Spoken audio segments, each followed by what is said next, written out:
Bonjour Gary. Bonjour. Merci de témoigner pour BAM. Pas de souci. Tu es là parce que tu as subi des violences policières le 1er mai et je voulais un petit peu retracer avec toi les événements de ce 1er mai, quand tu es arrivé ce jour-là au bois de la Cambre. Oui. Ouais, le 1er mai, j'ai été boire un verre au bois de la Cambre, c'était vers 3h. J'étais avec mon frère et des amis, on était 4. Et on avait des bières, on était dans la pelouse, on buvait des bières, on passait notre après-midi tranquille au bois de la Cambre. Il y avait beaucoup de monde ce jour-là parce que la boum était annoncée. Donc la police était présente en nombre. À part ça, je sais plus quand les événements ont débuté, mais vers 5h. Vers 5h, voilà, nous on buvait notre verre assis dans la pelouse sans problème. Ensuite, la police a commencé à intervenir, à évacuer les personnes présentes dans le parc. Nous, on suit le mouvement. Il y a tout un groupe qui se dirige du côté, je pense, des ambassades du Qatar. On finit par se retrouver entre les policiers, on est un peu entre le tout. Donc à ce moment-là, on n'est pas trop... On a l'impression qu'on est laissé là, parce on finit par se retrouver de nouveau sur la plaine, avec les policiers qui pourchassent, pas qui pourchassent, mais qui repoussent des jeunes d'un côté, et nous on est un peu sur la plaine, personne ne dit quoi, donc on reste là, et on continue notre journée, et donc même après 5 heures, on a continué à... Mais vous êtes pacifique, vous... Ah oui, tout à fait. Vous buvez des coups... Oui. Moi j'ai été là-bas vraiment pour boire des bières et pour déstresser de la semaine, du week-end, c'est le week-end, c'est samedi. Pour être en contact on en avec les gens. Pour voir des gens, pour voir des proches et pour profiter de notre journée. Et puis qu'est-ce qui se passe ensuite ? Ensuite, ce qui se passe, c'est qu'on continue, on n'a plus trop à boire, donc on se dit on va un peu sortir du bois de la Cambre, on va aller voir un peu si on peut pas trouver une pompe essence ou quoi pour chercher à boire. Donc on se dirige vers l'arrêt de tram Marie-Josée qui se situe du côté du campus de l'ULB. La pompe essence est ouverte, donc on rentre, on achète quelques boissons et ensuite on était dans un dilemme où il commence à se faire tard, je pense qu'il devait être 6-7 heures. Qu'est-ce qu'on fait ? Est-ce qu'on va manger ? Est-ce qu'on retourne voir au bois de la Cambre ? Moi, je prends la décision, venez, on va voir ce qui se passe au bois de la Cambre pour l'instant. Vous prenez la décision de retourner ? De retourner pour aller voir ce qui s'y passe. Donc à ce moment-là, on arrive avenue Victoria, là où il y a l'ambassade du Qatar sur le coin, et on rentre dans le sous-bois. Et on monte une pente du sous-bois et c'est à ce moment-là où on arrive sur la route qui entoure la plaine et on voit un fourgon de policiers parqué sur le côté avec toute la brigade qui est dehors en train de pourchasser un reporter. Donc moi, mon frère, mes 2 amis, on le regarde, on se fait oui, c'est bizarre que... c'est un reporter, pourquoi il se fait... C'est quel journaliste, je ne sais pas. Il avait un casque, je ne sais pas si c'était un reporter, je n'ai pas vu de carte presse, mais il avait un casque, il avait sa caméra, il était vraiment isolé aussi, et il se faisait vraiment sortir du bois de la Cambre. Donc à ce moment-là, on se fait, ok, on veut un peu avancer. À ce moment-là, la brigade retourne dans le combi, et ce combi, à toute allure, vient vers nous. Mais vraiment à toute allure. On n'a pas le temps de bouger, il s'arrête devant nous, tous les policiers sortent et ils commencent à nous matraquer. À nous gazer au poivre.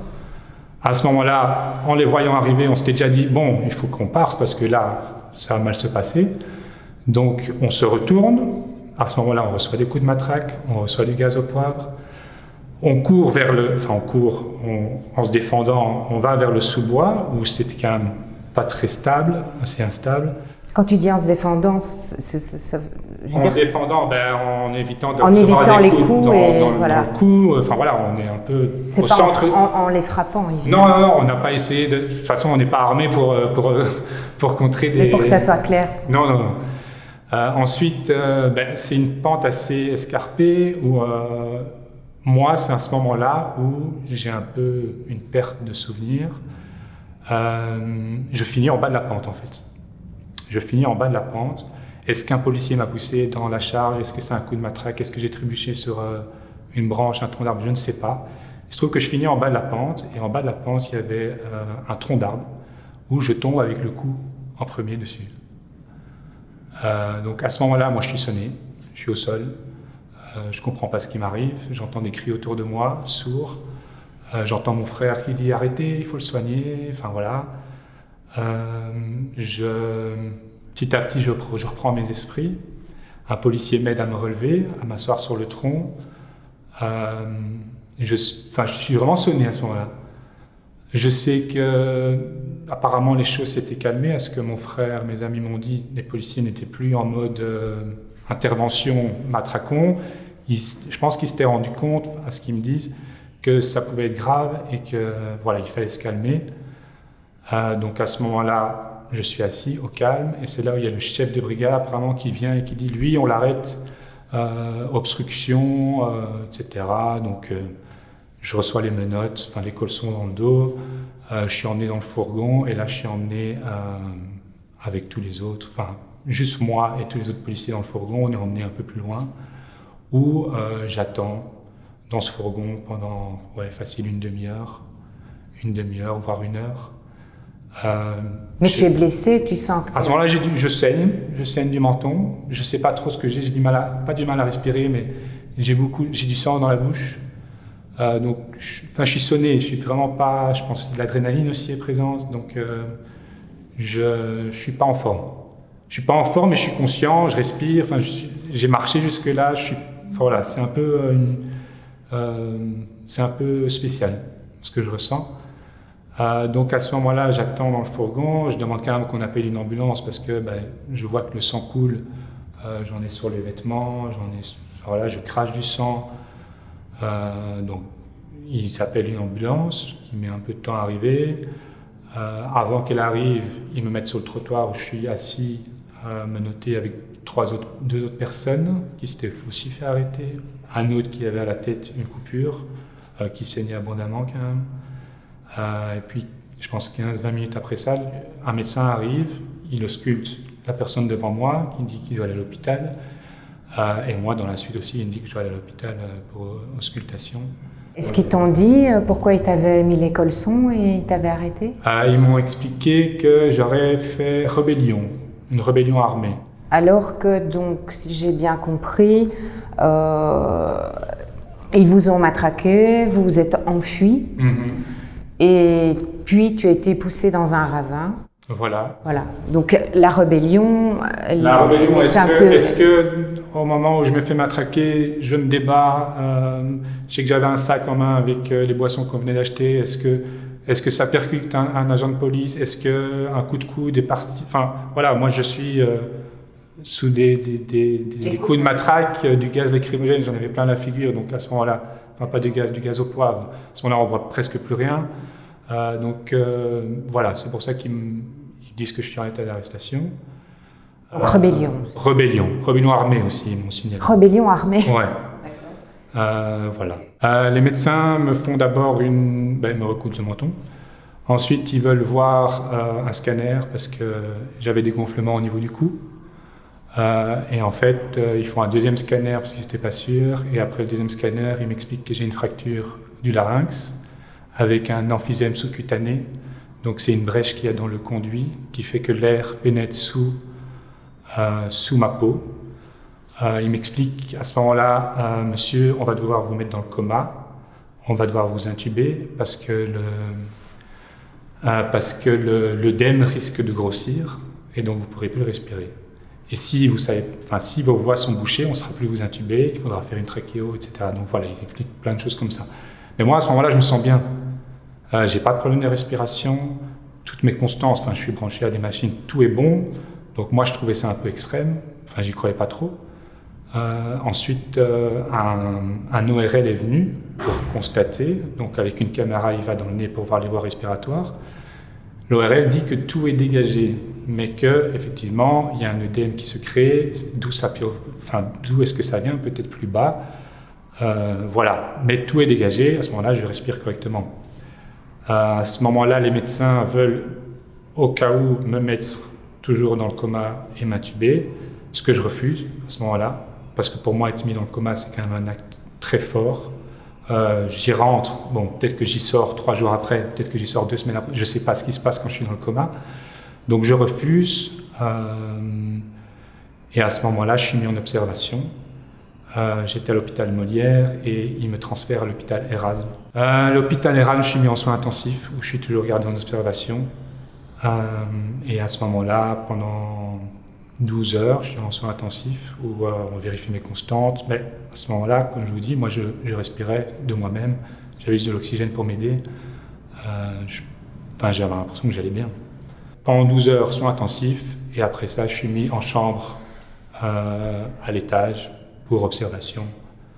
4 jours, ça se remet bien. Voilà, on te donne des médicaments. On me donne des médicaments antibiotiques et corticoïdes.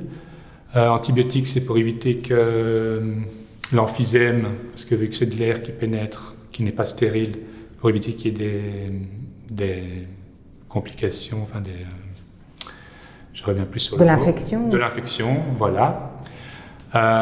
Que je prends jusque le dimanche. Il se trouve que j'étais allergique à ces antibiotiques. Et du coup, la semaine qui suit, je me retrouve le corps complet rempli de tout rouge, tout gonflé, le visage énorme, comme on peut voir dans les films lors des allergies. Donc, je me retrouve de nouveau aux urgences et là, ils me disent que vous faites une réaction allergique aux antibiotiques. Potentiellement, des analyses doivent être faites, etc. Et donc, je me retrouve de nouveau 4 jours à l'hôpital pour traiter cet autre problème. Bon, cette mésaventure t'a pris une dizaine de jours, c'est ça? 8 jours à l'hôpital, 2 premières semaines incapacité de travail, et là, 1 semaine en plus incapacité de travail, donc 3 semaines au total. La charge est en cause dans ma chute, mais l'intention n'y était pas du tout, c'était un accident. Donc je pense que je vais porter plainte par principe pour qu'elle soit écrite quelque part. Mais après, moi, j'ai aucun remords, j'ai aucun... Animosité, aucune animosité vis-à-vis... C'est un accident qui s'est produit. Heureusement que c'était pas plus grave. Il y a eu matraquage quand même. Il y a eu matraquage, frustration de la journée qui était un peu longue. La chute et la suite est un accident, en tout cas, voilà. Suite au matraquage, on va dire. Voilà. Est-ce que tu as été poursuivi? Jusqu'à présent, je n'ai pas été poursuivi, mais je sais que lorsque j'étais à l'hôpital Molière, donc avant d'avoir les résultats de ma fracture, la police, j'étais en état d'arrestation, et il y avait un inspecteur judiciaire sur place qui disait que j'étais inculpé pour rébellion armée, que j'aurais frappé un policier avec des canettes, chose que je ne pense pas avoir fait. En tout cas, si ça a été fait, ça doit être dans le feu de l'action en me protégeant des coups de matraque. Il m'a dit que j'étais privé de liberté, mais étant donné que je devais rester à l'hôpital, il ne pouvait pas m'emmener, je suis resté à l'hôpital et qu'ils allaient m'envoyer une convocation dans ma boîte aux lettres. Qui n'ont toujours pas que j'ai toujours pas reçue. Donc moi, entre-temps, j'ai cherché des témoins pour un peu voir, pour me protéger parce que j'ai pas envie qu'on m'accuse de quelque chose que je n'ai pas fait ou que me retrouver dans des soucis judiciaires pour voilà. Oui, tu as lancé un appel sur Facebook, c'est comme ça j'ai lancé un appel que j'ai Facebook, fait voilà, c'est comme ça que vous avez vu. J'ai trouvé un témoin qui a vu la scène et qui a expliqué. J'ai les témoignages par écrit. Donc voilà, pour me protéger, j'ai déjà lancé des démarches. J'ai pas encore porté plainte. Ça, je vais encore y réfléchir, mais voilà. Merci beaucoup, Gary. Pas de souci.